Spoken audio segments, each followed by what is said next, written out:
Let's settle for the details now. The Forestry Commission has set ablaze mining equipment and structures belonging to Akonta mining in the Tanunimi Forest Reserve.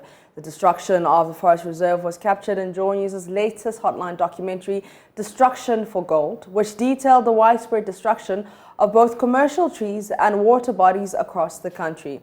The action comes after intense pressure on government to arrest the Ashanti Regional Chairman of the NPP, who is the owner of Akonta Mining Limited. Arrestus Sorodonko has more.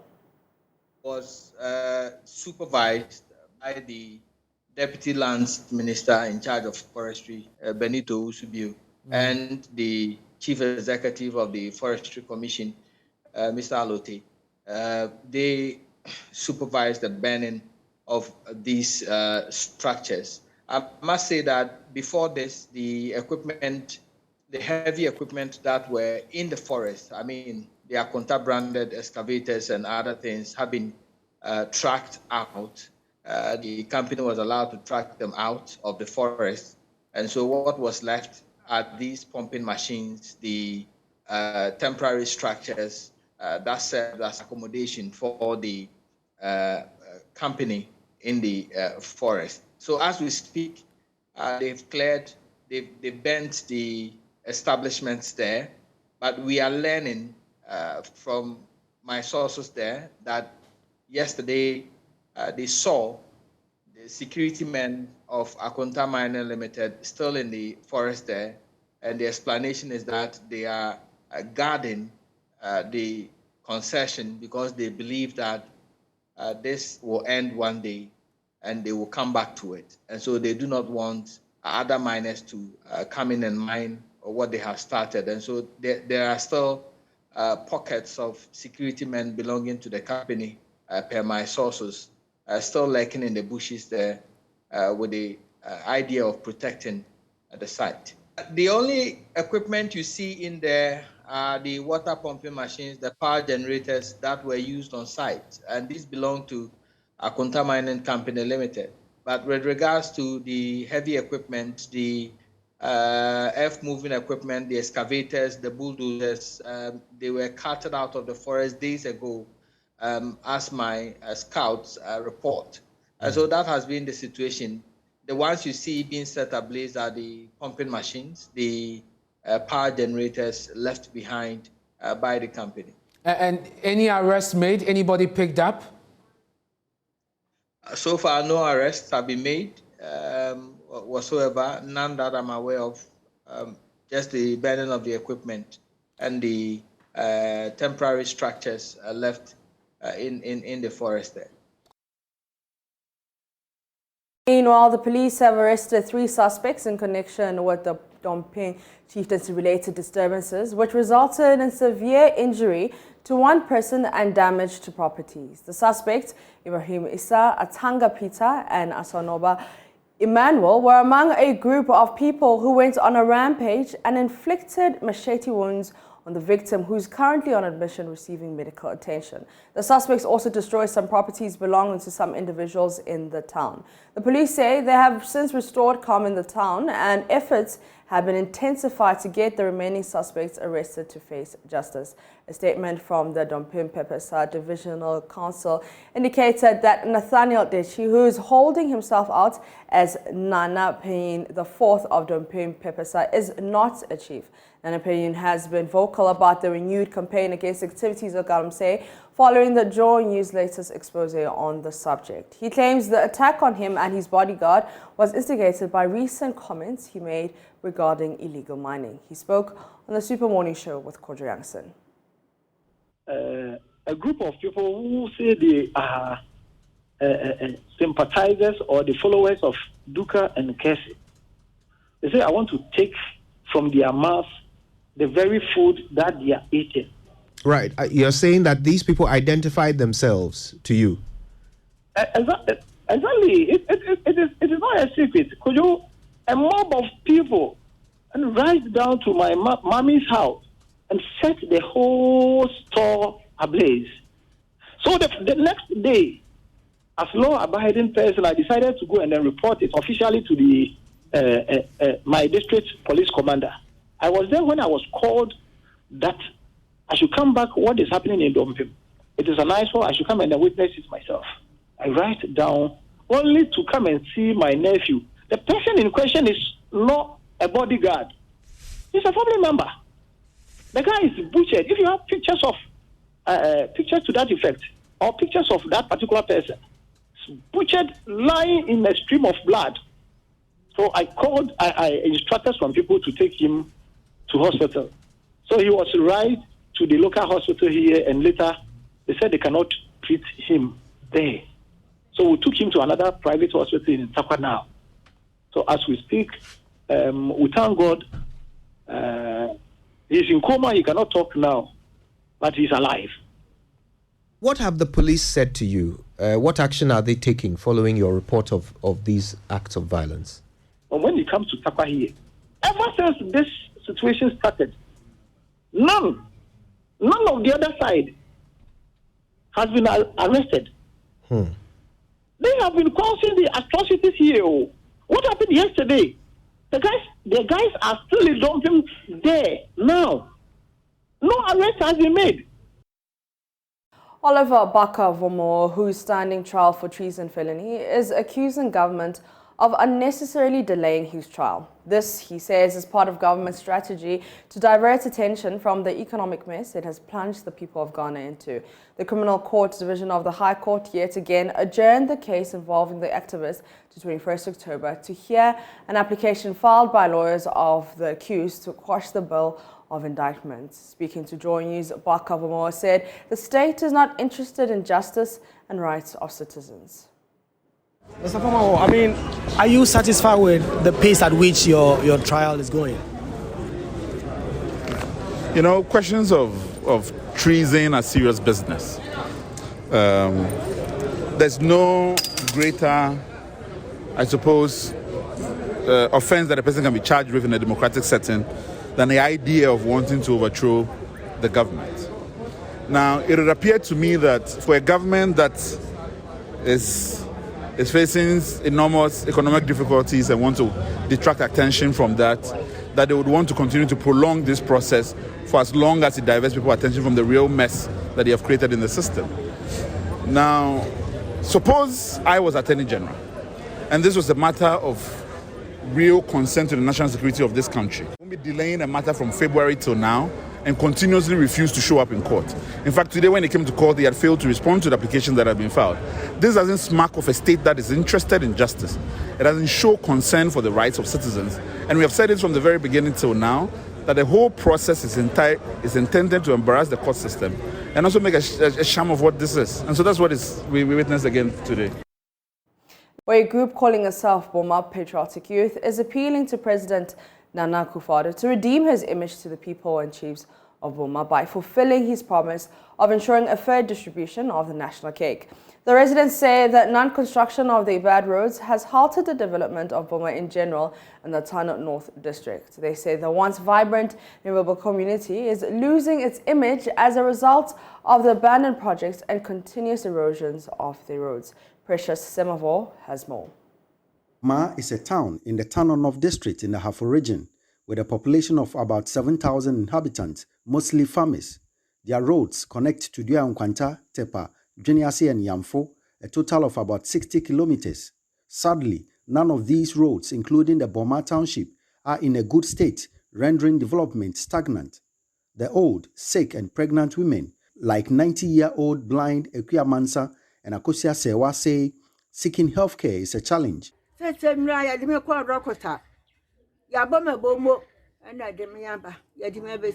am old, weak and blind. I was carried to the hospital since a car could not pick me up. If something happens in Bomaa, the roads are not motorable. The government should fix them for us.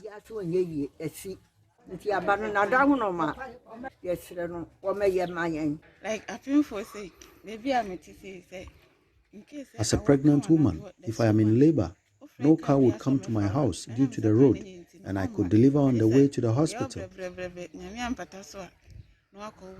Farmers are not spared. Stephen Bayo laments over their nightmare of carrying farm crops to the house or market. My cocoa is stuck on the farm as I can't cart them home due to the road. A friend is helping me out, but he would have to leave them here, and I carry them to the house.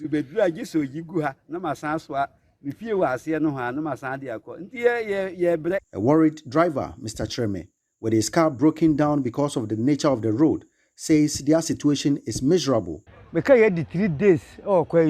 have spent 3 days on these bad roads. Every day I buy new spare parts. Nothing is working for us. We beg the president to come to the aid of Bomaa. We are helpless. There are frustrations over successive government unfulfilled promises. Nana Chei is a resident. Promises now and then. Government officials will come and meet Bomaa leaders on the road with a promise to fix them. But as soon as they leave, they don't know about Bomaa again.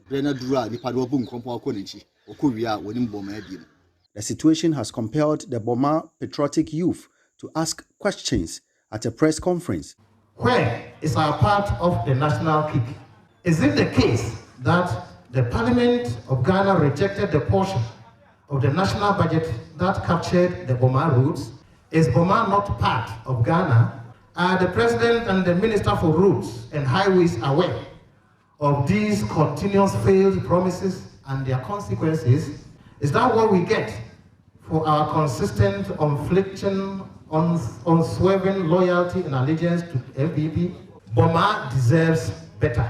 The convener, Isaac J. Boatin, says the president must act to save his image and that of his party, or else they may advise themselves. Politicians and leaders of our country have taken Bomaa for granted for far too long. Just before every election, they send machines on our roads, pretending to be constructing the roads just to win votes. But immediately after elections, the machines vanish into thin air and the numerous promises die naturally. We say enough is enough.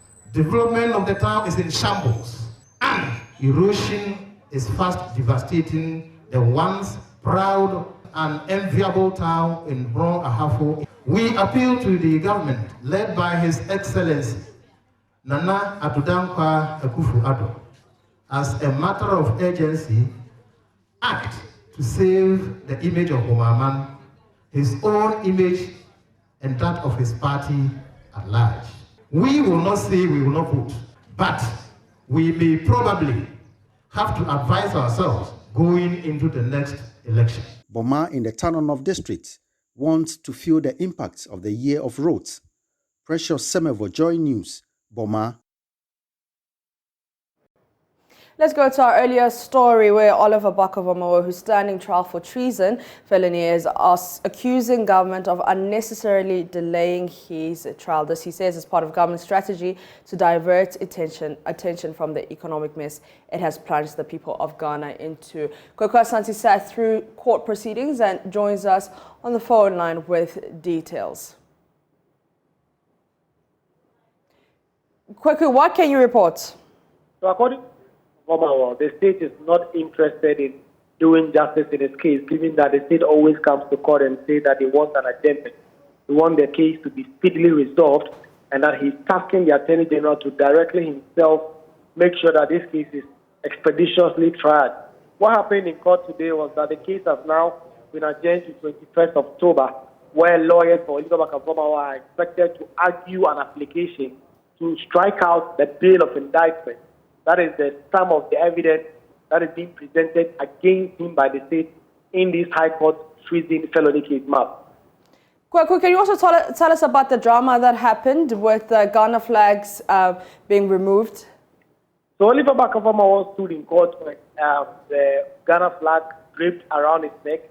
Some supporters who also came with him in court also had the Ghana flag.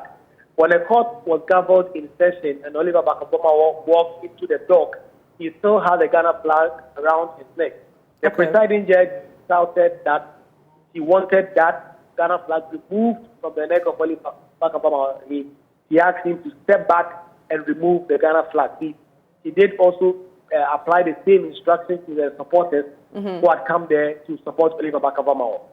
All right, so that's court correspondent Kwekwe Asante giving us an update of that story. But let's do other stories now. His siblings sacrificed their education for him to complete school with the hope of securing a job to cater for the family. But after completion, he explored many opportunities to get a job without success. Now, this is the story of 30-year-old Oscar Karikari, a university graduate who has been unemployed for 3 years. In JoyNews' latest documentary titled Job for the Boys, Joy Prime's Emmanuel Jivenu has been engaging Oscar and other youth struggling to keep body and soul together.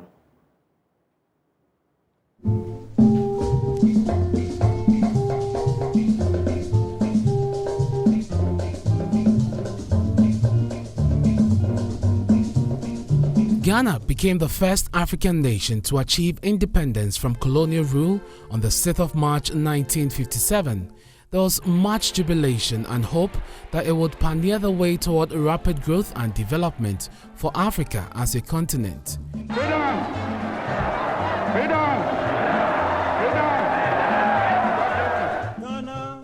During this period, Ghana had a relatively good education system and a strong economy with foreign reserves of about $481 million and a gross domestic product (GDP) at par with those of Malaysia and South Korea. Ghana, like Malaysia, Singapore and South Korea, should have tapped into its rich resources to sustain economic development. But in the mid-1970s, Ghana's economy saw the beginning of significant deterioration, such that by the early 1980s, GDP had reached its lowest in the history of Ghana's post-independence. This systemic worsening of the economy led to a significant fall in living standards and high levels of unemployment, especially among the youth. Our governments have always been aware that young people need to be supported in employment. And so programs on youth employment go back as far as Nkrumah's administration. He had programs that combined both economic and social issues for young people. He had the Young Farmers League, for instance, the Young Pioneers. These were also political, associations as well. But they all showed evidence that we needed to pay attention to young people and to make sure that they were in the right positions in society.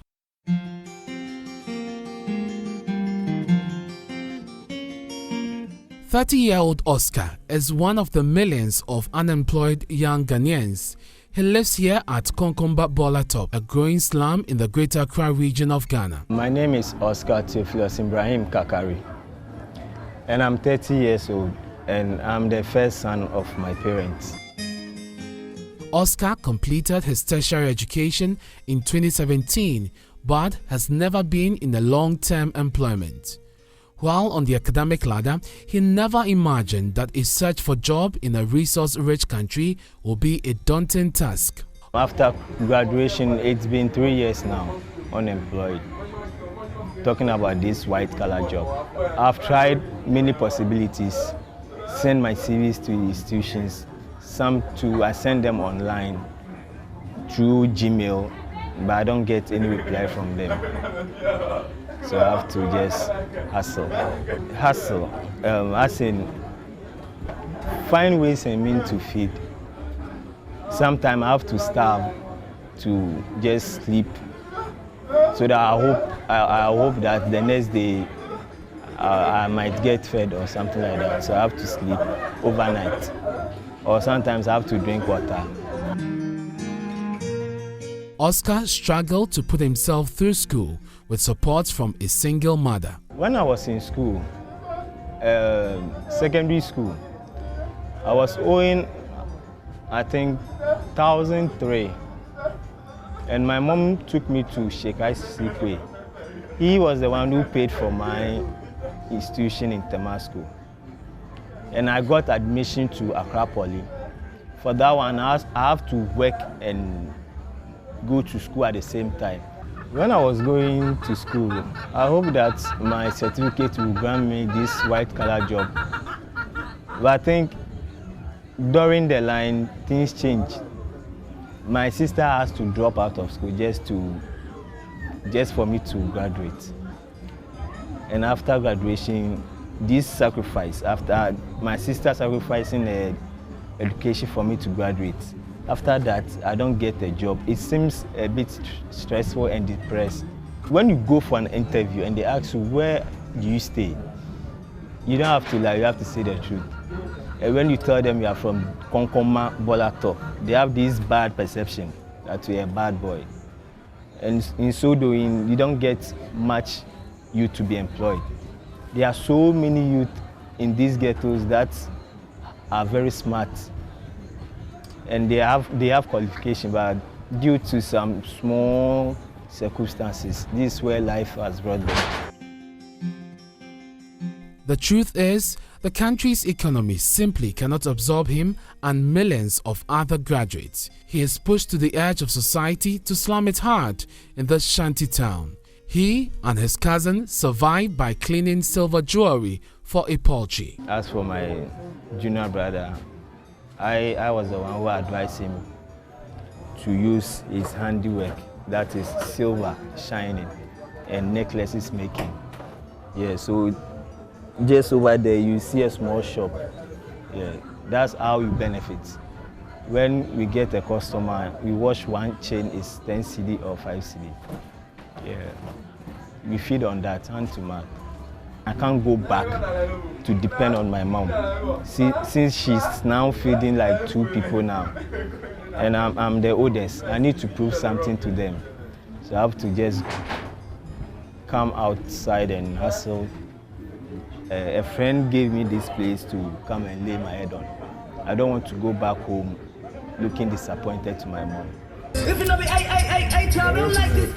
Oscar is thinking of where the day's meal will come from. Just like other slum dwellers here, 3 square meal is simply a luxury to Oscar.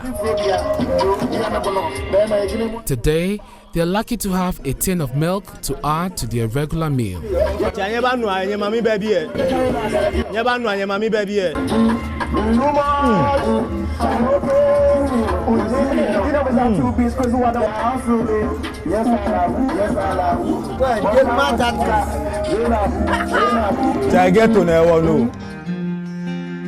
Statistics revealed from the labor force survey conducted by the Ghana Statistical Service in 2015 and launched in 2017 indicate that the rate of unemployment as at the end of 2015 is pegged at 11.9% of the labor force.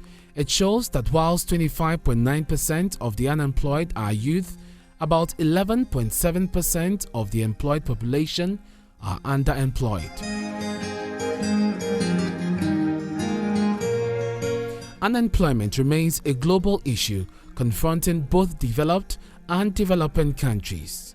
Unemployment has been found to be closely related to the lack of adequate education. Sadiq Adams is a broadcast journalist and a youth development advocate. His reporting career has allowed him the opportunity to observe with great concern the worrying trend of rural-urban migration and youth unemployment. You cannot have an education system that constantly produces graduates who come to sister home for 15 years and their expertise are going waste. You cannot continue to have over 60% of your labor force, going about and wandering and not knowing exactly what to do to put food on their tables. Headmaster of the Kintampo Senior High School, Samuel Kofi Doniena, has appealed to government to help in the completion of various abandoned projects in the school as a means of helping address the school's accommodation challenges. He made this call during the 50th anniversary celebrations of the school, which was held under the theme Improving Academic Performance, the Role of Stakeholders. Anas Sabit has more. Speaking at the 50th anniversary of the Kintampo Senior High School, Headmaster of the school, Samuel Kweku Doniena, bemoaned some key challenges bedeviling the smooth running of the school, which currently has a student population of 2,798. This includes the delay in the completion of a number of projects which, according to him, is hindering the academic performance of the school. Dr. Chair, this great institution is saddled with a number of challenges. The pressing ones include delay in the completion of some Get Fund projects, including 300 capacity girls dormitory block, 2-story girls dormitory block that has been abandoned for about 10 years now, and a dining hall through kitchen complex. Poor road network and drainage system in the school, inadequate staff accommodation. Honorable Deputy Minister, out of 186 teaching and non-teaching staff, only 15 are staying on campus. That's making supervision of prep and other activities very tedious. He, however, appealed to key stakeholders in the area to help contribute their quota towards the betterment of the school. It is against this background that we call on all stakeholders of the school to help contribute our quota for the betterment of Kings. Let us respectfully acknowledge the fact that no single stakeholder can fix all the challenges enumerated above. Our collective efforts and responsibility is very paramount. Bomaa East Regional Minister Kwesi Edujan, on his part, charged parents to work towards channeling their finances in supporting their children's education. Ladies and gentlemen, friends of the media, let me use this platform to advise parents whose interest is to amass wealth at the expense of their children's education to change their attitude. Child education in contemporary times is more important than bequeathing huge wealth to one's uneducated children. Member of Parliament for Asin South and Deputy Minister for Education John Ntimfojo, who represented the Vice President Dr. Mahmoud Bawumia, used the opportunity to reiterate government's commitment to promoting science, technology, engineering and mathematics education at the senior high school level. Much as we are reforming our curriculum and reforming the various aspects of our education to reflect our 21st century tenets, we also recognize that we must do something about expanding science education. Currently in this country, only 12% of students in SHS have enrolled in science-related disciplines. And until a country transforms to 60% science and 40% humanity, our efforts will not yield the optimum results we want to see. So as part of our education strategic plan, we hope to achieve 60% science and 40% humanities by the year 2030. Main speaker at the event, Professor J.Y. Sechibedu, admonished authorities and stakeholders, particularly teachers, to help go beyond good grades and work towards helping improve the attitudes of students across board. Quite often, academic performance concentrates on what students do. The examination passes 92%. They can all enter university and so on and so forth. That's what happens. But actually, many of us who have finished here, many other schools are counting our blessings, not because of the grades we got in school, but because of the attitudes that we got in school. The 2022 National Science and Maths quiz happening at the Kenyan University continues to record some shocking results. Kumasi Secondary Technical School took inspiration from the opponent's Holy Child School's motto, factor non-verbal actions, not words, to beat the Central Region-based Procedures Institution to qualify for the 1/8 stage of the competition. At the end of the contest, it was a tiebreaker question that separated the two schools tied at 30 points. Let's cross over for some snippets of the ongoing contests.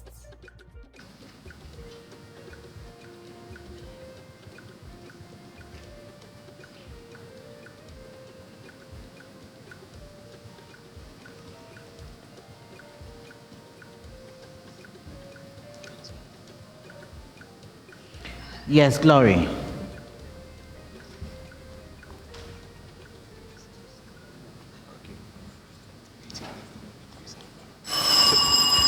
Okay.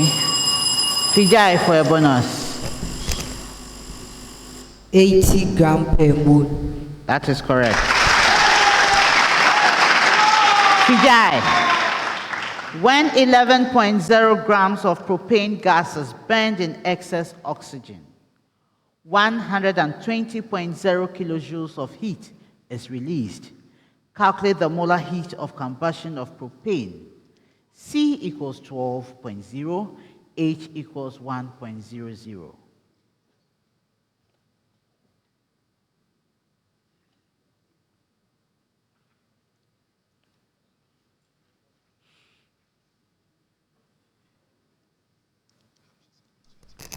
Yes, Da Costa. 480 kilojoule.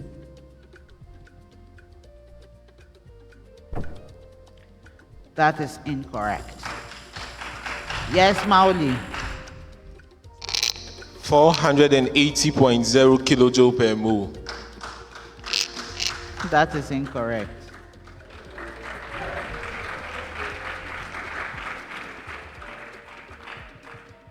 It is 480 kilojoules per mole. The enthalpy of combustion of butane is negative 2,800 kilojoules per mole. Determine the mass of butane burned if the heat produced is negative 2,240 kilojoules. C equals 12.0, H equals 1.00.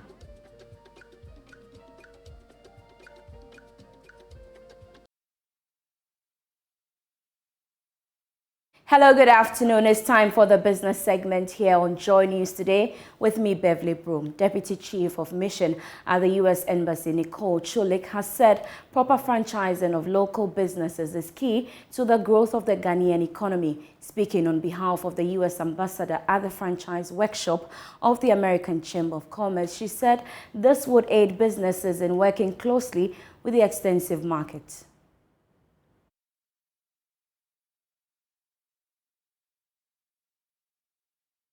The workshop was to address members of the chamber on how to run a franchise regardless its difficulty. It also touched on contract consideration, intellectual property protection, and building a long-term and sustainable long-distance partnership. Nicole Chulik said partnership could help both countries achieve this goal. And we benefit from the franchise here as he gets to order pizza that he knows from the United States.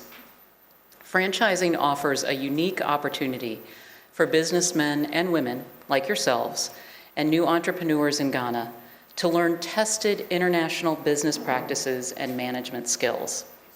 It allows you to work closely with a U.S. partner with extensive marketing, product development, logistics, financing, and other expertise. This training is a collaborative effort that includes my team at the U.S. Embassy, the American Chamber of Commerce, the U.S. Commerce's Department Global Franchising Team, and MSA Worldwide, which is a leading private sector advisor on international financing.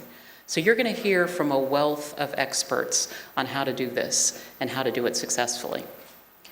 I would like to extend a special thanks to Kay Ainsley from MSA Worldwide, who will draw upon her decades of franchising experience to provide strong foundational training.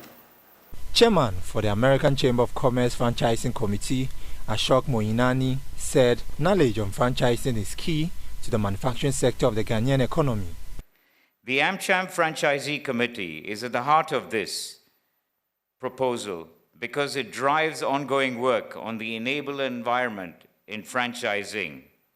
Beyond the identification of qualified, trained local partners who would become franchisees, the AmCham Committee seeks to raise awareness, address finance and policy issues, as well as advice on potential bottlenecks, including supply chain issues. Let me share my experience with the other cap I wear, the franchisee cap. My family business historically has been in manufacturing sector for over 55 years in Ghana, primarily focusing on paper and plastics packaging. The most visible brand you'd be aware of from our portfolio would be the Polytanks brand of water storage tanks. The franchisor provides to the franchisee not just its trade name, products and services, but an entire system for operating business. Now, away from that, the Chief Executive Officer of Prudential Life Insurance Ghana Limited, Dr. Hazel Barrett, has underscored the need for financial education among children. Speaking at the premiere of Cha-Ching, a financial literacy cartoon created by Prudence Foundation and JA Africa, she said creating the mindset of managing money from infancy grows with children through adulthood. Program designed by Prudence Foundation and Junior Achievement Africa focuses on building a culture of prudent money management and boosting financial literacy among children. Speaking on the importance of financial education for children, Chief Executive Officer of Prudential Life Insurance Ghana Limited, Dr. Berard Amwa, said creating the mindset of managing money from infancy grows with children through to adulthood. This, she believes, will go a long way in building a prudent financial management culture and further contribute to the alleviation of poverty, especially on the African continent. So I think we've had a very successful program here at the Silverbirds, premiering Cha-Ching. The whole purpose of Cha-Ching really is to help, create a mindset in terms of behavior. From that perspective also, teaching children about how to manage money, which is one that we pass on to life, is very important. So once you understand how to earn, to spend, to save, to donate, and able to make decisions, more responsibly and have financial literacy, that we think is the starting point. So African children, like any other child across the world, needs to understand the use of money for poverty alleviation, for poverty prevention. So once we understand how to earn money well, to save money, to spend wisely, and to donate to charitable causes like the Prudence Foundation, then we can help alleviate poverty in Ghana, in Africa, and across the globe. Executive Director of Prudence Foundation, Mark Francis, said the concept to develop financial content for children was inspired by the financial crisis in 2009. According to him, the happenings during that period exposed the misunderstanding of money management concepts, and that birthed Cha-Ching. We looked at financial education over 10 years ago, and the catalyst was the financial crisis in 2009. And there was an important lesson learned. There was a lot of misunderstanding about financial concepts, and we realized that there was a huge gap around financial education in the world. So we wanted to address that, and we realized that through research, children or humans are most influenced at the age of 7 to 12. So we felt that if we could build a program that was educating children around financial education, money management concepts, then they would have those strong foundations that would help them as they grow older. The Managing Director for Junior Achievers Africa, Sime Ngogo, stated that the ultimate goal of the program is to shape the thinking of young Africans into becoming entrepreneurial, prudent financial managers and problem solvers. In Africa, we graduate over 11 million people from secondary school and university into the workforce every year, but we create 3 million jobs annually. So entrepreneurship is really the only way people can survive. Those 9 million people who are not getting jobs. Starting businesses and hiring their peers is the way that we can really develop our economy. Cha-Ching, the cartoon program, began in Asia with support from Junior Achievers worldwide and is available in Ghana, Kenya, Uganda, and Zambia. And that's all for Business Now, but we have more business news when you log on to myjoyonline.com. My name is Beverly Broom.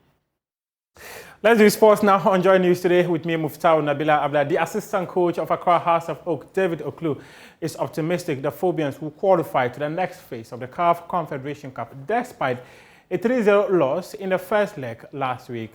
House must score 4 goals without conceding to qualify to the second round, but Oklu insists it is not beyond their reach. Yeah, it was hard to take, but they were able to score 3. We can also do same, even more. On Sunday, we should be playing more attacking football. We were out there to try and get a point or win it, but it didn't work.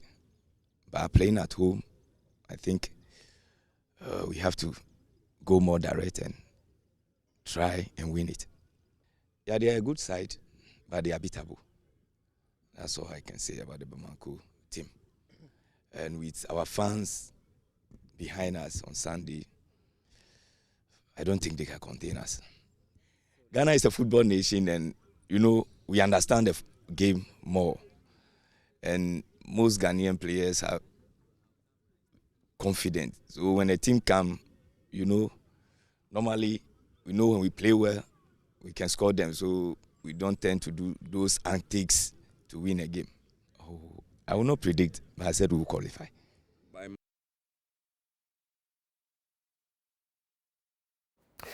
The Chief Executive Officer of Hazardous Ladies, Elvin Nsia Asari, has accused government of not supporting women's football. Speaking on Prime Sports, she noted that government supports men's football and only pay lip service to the women's game. Their correspondence together, all the communication that we've had with them just after the tournaments, we want to put everything together. And then mind you, we are pleading with them, even before we write to petition them. We are just pleading with the president. Even though we played with her team, they have money. Because my brother, about 2 hours to the start of the game, their players were promised $14,000 each. We didn't have any money. So it tells you that they have money. They have invested in women's football. We are using the little that we have to invest in women's football. I am quoting him. He said he's coming to develop women's football. But he's not coming to make us worse off. So we are just pleading. We are indebted. We owe so many companies. Because when we got the correspondence from them that they are going to pay us, they have requested for our bank loan so that the 4 players who injured along the way, we can operate upon them, which he has done that. So you can't come back to tell us that there is no money. That's your sports for now. We do have more sports stories on myjoyonline.com. I am Muftau Nabila Ablai. That'll be it for world news. But before we go, let's do a few stories on myjoyonline.com on the entertainment page. We have number 1, Stonebwoy shows off his new sporty Bentley. Okay, that's lovely. And we also have Black Sherif nominated for MTV Europe Music Awards. We know that recently he was nominated for the BET Awards for the Best International Flow. Fortunately, he didn't get that, but we're very proud of the strides he's making as he's been nominated for the MTV Europe Music Awards right now. And that's it for Joy News today. For more news, you can log on to myjoyonline.com. My name is Mapitso Sebidi. Do have a fantastic afternoon and please stay for more of our shows.